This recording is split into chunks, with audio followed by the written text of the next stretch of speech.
और तुमरुका जी से पूछा, तुमरुका जी बताओ 1.25 करोड़ बेलपत्र चढ़ाना है शिव को प्रसन्न करने के लिए, मैं क्या करूं? तुमरुका जी ने कहा, माँ एक बेलपत्र लेकर आओ, उस बेलपत्र को सूखने के बाद उसका चूरा बनाओ, जितना बारीक चूरा हो सके उतना बारीक कर लो और उस चूरे को शिव जी पे समर्पित कर दो। वो 1.25 करोड़ बेलपत्र के सुख के बराबर सुख प्रदान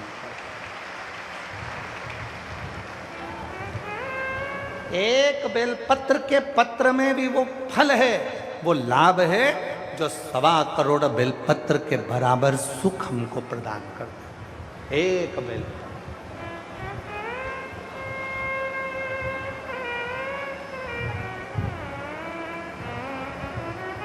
कुबेरेश्वर धाम जाते हो आप लोग? जब सीहोर जाते हो कुबेरेश्वर धाम पर, बाबा कुबेर भंडारी की भूमि पर जाते हो, 12 ज्योतिर्लिंग के मध्य बिंदु कुबेरेश्वर धाम पर कंकर शंकर पूजन करते हो, वहाँ से एक रुद्राक्ष लेकर आप आते हो। वहाँ से आते समय एक बेलपत्र जो शंकर भगवान पे चढ़ा हुआ हो,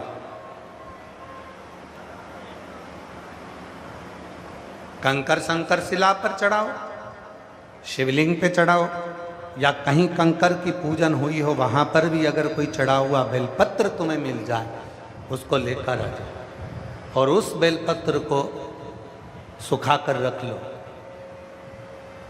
उस बेलपत्र को सुखा कर रखो।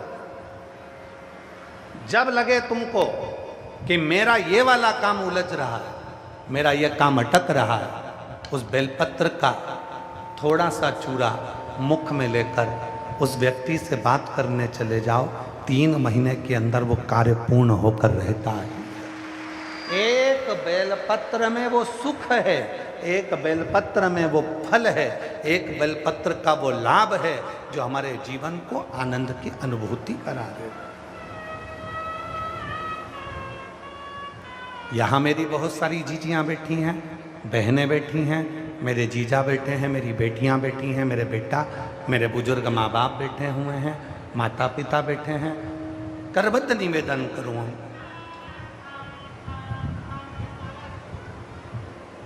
1.25 लाख बेलपत्र चढ़ाना है, 108 बेलपत्र चढ़ाना है, 1008 बेलपत्र चढ़ाना है, 1.25 करोड़ बेलपत्र चढ़ाना है।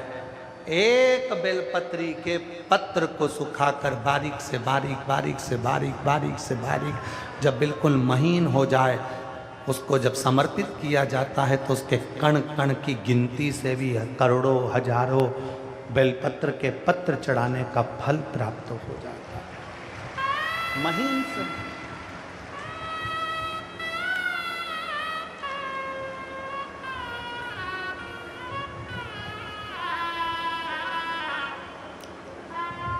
आचार को सुरक्षित रखना है। मेरी सारी जीजियाँ बैठी, अब आम आना चालू हो गए, केरी आना चालू हो गई। आम आएंगे, केरी आएगी, आप लोग अचार डालेंगे।